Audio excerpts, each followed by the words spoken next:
Chauffeur de direction consciencieuse dans mon travail, c'était différent. Mais madame, qu'est-ce que vous faites dans ma voiture? Ah c'est nouveau ça, on a des femmes chauffeurs maintenant. Et il a préféré l'autre que moi, il a largué les amarres. J'ai eu la chance d'avoir des amis, mon travail m'a beaucoup aidé. J'ai tout oublié, j'ai vu ma petite vie tranquille, une vie calme et correcte, se faire une bonne vie. Je regrette rien du tout.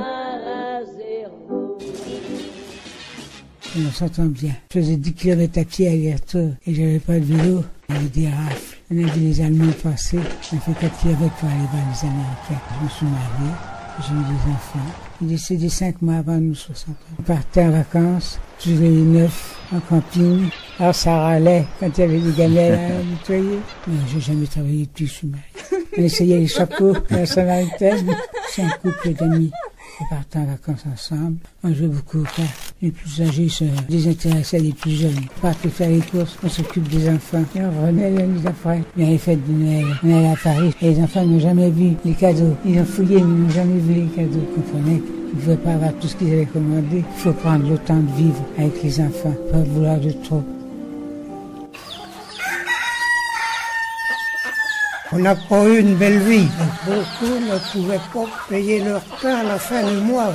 J'ai quitté l'école à 12 ans. On avait 100 francs par mois. On est au service de tous les autres ouvriers. Les vacances n'existaient pas. Moi, j'ai travaillé comme une bête. Il n'y avait pas de charbon, il n'y avait pas de gaz, il n'y avait pas d'eau chaude, il n'y avait pas de lavabo, pas de chauffage. Je me suis instruit moi-même. J'ai lu beaucoup. J'ai fait les grèves de 1936. Mais alors, c'était tout rouge. Léon Blum, président de la République. Les autres avaient piqué la caisse. Il n'y avait plus rien dedans. Il a fallu qu'ils démissionnent. Moi, j'étais en usine. Et on avait 2 francs 50 de l'heure. Il y a eu les lois sociales en 1936. C'était payé sans aller au travail. Et les allocations familiales, je trouve le peuple trop heureux aujourd'hui. Il faut pas qu'il se plaigne.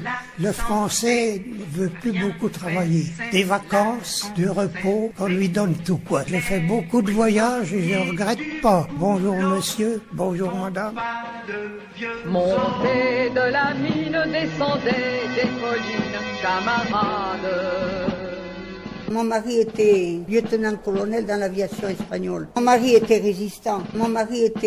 Il avait fait la guerre civile. Je suis rentrée avec lui dans la résistance. Ça s'est passé très mal. Et bien sûr, j'étais avec eux. Je l'ai connu. Puis on a fait un fils, tous les deux, Danubio. On avait des filles qui s'occupaient des chauffeurs allemands. Ils les amusaient pendant ce temps-là, on volait. La sortie de guerre n'a pas été très agréable pour les résistants. Il y avait des vengeances personnelles. C'est ses meilleurs copains qui l'ont dénoncé. On va avoir confiance en soi-même. Il a travaillé, je ne peux pas vous dire. C'était horrible, horrible. Aucune reconnaissance de personne. On était tous républicains. Entends-tu les cris sourds du pays qu'on enchaîne? Voilà. Comme il fumait beaucoup, il a fait une infarctus du myocarde. Oh, et partisans, ouvriers et paysans, c'est l'alarme. J'aurais aimé avoir davantage d'enfants. Au moins 2 ou 3 de plus. Ce soir, l'ennemi connaîtra le prix du sang et les larmes. La sexualité, il y a de la liberté, c'est pas mal dans un sens, vous voyez. Il faut que les jeunes sachent, ils sont pas assez avertis, c'est tabou. Et ça, c'est dû à la religion catholique. C'est tabou de pas le dire. Le bon Dieu et la Vierge, je m'en fous. Et alors,